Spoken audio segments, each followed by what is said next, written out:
자, 그 다음에 프로브의 구조에 대해서 살펴볼게요.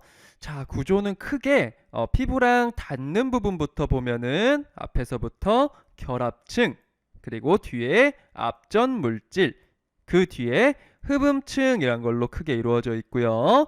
바깥쪽에는 절연체라든지 정전 차폐할 수 있는 물질로 구성이 되어져 있습니다.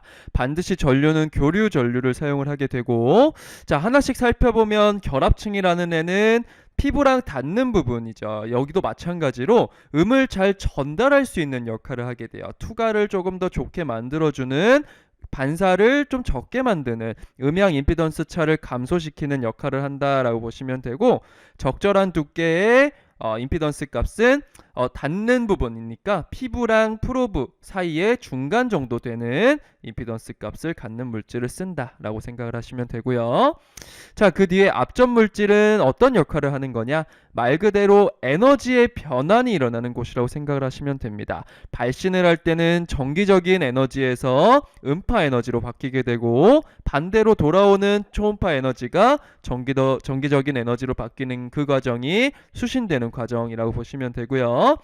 가장 많이 쓰는 물질이 PGT라는 물질을 제일 많이 씁니다. 자, 이유는 여러 가지 다 좋기 때문에 라고 보시면 되고, 자, 수정이나 로셀륨, 티탄산 바륨 이런 것들을 대체로 쓸 수 있다 라고 한 번 더 정리를 해주시고, 자, 그 마지막 뒤쪽에 흡음층, 다른 말로 댐핑. 자, 얘는 어떤 역할을 하는 애였어요? 펄스 중에 사이클 수를 감소시켜서 최종적으로 SPL을 짧게 만들어서 거리 분해능을 개선시키는 역할을 한다라고 했었죠. 자, 그 역할을 하는 그 이유는 후방음이 흡수되기 때문이라고 생각을 하시면 됩니다. 뒤쪽으로 나오는 후방음을 흡수해서 SPL을 개선시킬 수 있다. SPL이 아니고요. 죄송합니다. SPL을 짧게 만들어서 거리 분해능을 개선시킬 수 있다라고 정리해 주시면 됩니다. 자, 근데 그렇게 댐핑을 하게 되면은 거리 분해능은 좋아지게 되지만 단점이 세 가지가 있어요. 감도, 뭔가 흡수가 많이 됐기 때문에 민감도가 떨어지게 되고요. 또 대역폭이란 게 증가합니다. 밴드위스. 얘는 뭐냐면 초음파 펄스에 포함된 주파수의 범위예요. 자, 내가 3MHz를 썼을 때 3만 딱 들어오면 좋은데 그게 아니고 1에서 5 이런 식으로 주파수가 범위를 가지고 들어오게 됩니다. 그 범위가 넓어지면은 내가 원하는 영역만 얻을 수는 없겠죠. 그렇기 때문에 단점이라고 생각을 하시면 되고요. 자, 하나 더, Q팩터라는 게 감소하게 됩니다. 자, Q팩터는 분모의 대역폭이 들어가요. 분자에는 내가 사용하는 중심 주파수, 대역폭이 증가를 하기 때문에 댐핑을 쓰면 Q팩터는 당연히 떨어지게 된다고 생각을 하시면 됩니다. 이 Q팩터는 퀄리티를 나타내는 팩터라고 보시면 될 것 같고, 자, 그리고 알아야 될 거, 연속파라는 거는 댐핑이 필요하지 않습니다. 자, 댐핑을 하는 이유는 뭐였어요?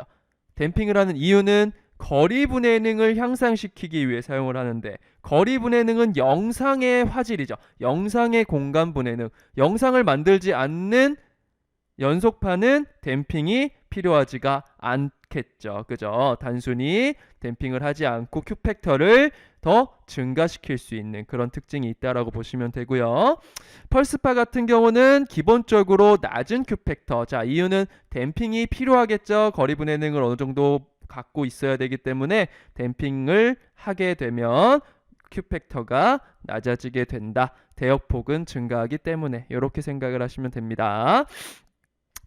자, 그래서 두 가지가 있는데, 자, 얘는 중심 주파수를 4로 쓴 거고 대역폭이 지금 2로 나왔죠. 그럼 Q팩터는 4 나누기 2가 되겠고, 오른쪽은 중심 4 똑같은데 대역폭이 4죠. 4 나누기 4, 1이 되겠고, 그래서 두 가지의 형태, 이런 식으로 Q팩터를 계산하는구나, 이렇게 정리를 해주시면 될 것 같습니다. 자, 조금 더 정리를 해놨는데, 댐핑을 했을 때랑 안 했을 때 과연 어떤 특성들이 변할까라고 보면은, 일단 댐핑을 하면은 우리 배웠었죠. 흡음층 설치하면은 SPL이 짧아진다. 자, 왜 짧아진다라고 했을까요? 댐핑을 설치하게 되면은 펄스 중에 사이클 수가 제한이 되기 때문에 SPL은 짧아진대요. 자, 그 말인즉 SPL이 짧아졌으니까 음에 지속되는 시간도 당연히 그 펄스의 길이만큼 짧아지게 된다라고 보시면 되고요. 자, 댐핑을 하면 대신에 단점이 우리 주파수의 범위가 넓어진다라고 했었죠. 대역폭은 넓어지게 되고 그 말인즉 똑같이 Q 팩터, 퀄리티 팩터가 낮아진다. 다른 말로는 음이 탁해졌다라고 보통 얘기를 하게 됩니다. 퀄리티 팩터는 중심 주파수에서 대역폭 나눔값이라고 했었죠. 대신에 좋아지는 점은 SPL이 짧아졌으니까 거리 분해능이 좋아진다 해서 지금 SPL 짧은 거는 댐핑을 한 것은 네, 오른쪽 그림을 보시면 될 것 같고요. 자, 반대로 댐핑을 안 하게 되면은 우리 안 하게 된다는 거는 그만큼 SPL이 길어진다라고 생각을 하시면 되겠죠. 다른 말로 음의 지속 시간이 길어진다. 자, 같은 의미로 거리 분해능은 안 좋아진다라고 보시면 되고 대신에 좋아지는 건 대역폭이 좁아져서 좋아지게 되고 음이 순수해졌다라고 생각하면 되겠죠. 탁한 거에 반대 퀄리티 팩터가 높다라고 생각을 하시면 됩니다. 또 다시 말해서 자, 댐핑이라는 것을 안 하게 되는 게 연속파라고 했었지, 그죠? 연속파는 발신효율이 100%다, 그죠? 발신효율이 높아지는 같이 비례해서 증가하는 댐핑을 안 했을 때 그렇게 생각을 하시면 될 것 같습니다. Q팩터랑 발신효율은 또 비례 관계에 있구나 라고 한번 정리를 해주시면 좋을 것 같고요.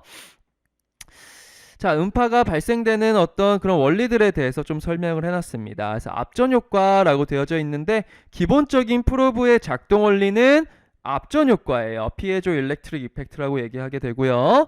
요 압전 효과는 어떤 거냐? 어떤 부피를 가진 어떤 물질 결정이 있는데 거기에 전압을 가하게 되면 부피가 변하게 되면서 효과가 나타나는 거. 그걸 우리가 압전 효과라고 얘기하게 되고요.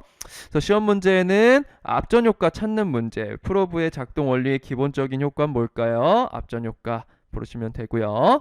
자, 근데 큐리 온도라는 게 있어요. 압전 물질의 극성을 잃게 하는 온도를 우리가 큐리 온도라고 하게 되는데 결국에 극성을 잃는다는 거는 프로브를 사용을 못 한다라고 생각을 하면 되겠죠. 따라서 소독할 때는 절대로 고온으로 가열하면 안 된다. PGT 물질은 큐리 온도가 365도씨다 정도 기억을 좀 해주시고요. 자, 공진 주파수라는 건 작동 주파수, 내가 사용하는 중심 주파수라고 생각을 하시면 됩니다. 우리 에너지 변환의 가장 효과적인 주파수. 우리 아까 전에 대역폭 공부할 때, 네, 대역폭이랑 Q팩터 공부할 때 사용하는 가운데 주파수 있죠? 그 주파수라고 생각을 하시면 되고, 자, 이 친구는 압전 물질의 두께에 의해서 결정이 됩니다. 그래서 높은 주파수의 초음파는 일반적으로 얇은 압전 결정을 통해서 나타나게 되고요. 반대로 낮은 주파수의 초음파는 두꺼운 압전 결정에 의해서 나타나게 됩니다. 자, 만약에 압전 결정이 이렇게 얇게 있다. 어떤 거는 두껍게 있다라고 가정을 하게 되면 똑같은 어떤 사이클 수라고 했을 때 자, 요렇게 두 번, 얘는 요렇게가 되죠. 그러면은 상대적으로 뭐가 더 높은 주파수예요? 얘가 더 높은 주파수죠. 얇은 압전 결정일수록 더 높은 주파수가 나타나게 된다. 결정의 두께에 따라 바뀐다라는 거 꼭 기억을 해주시길 바랍니다.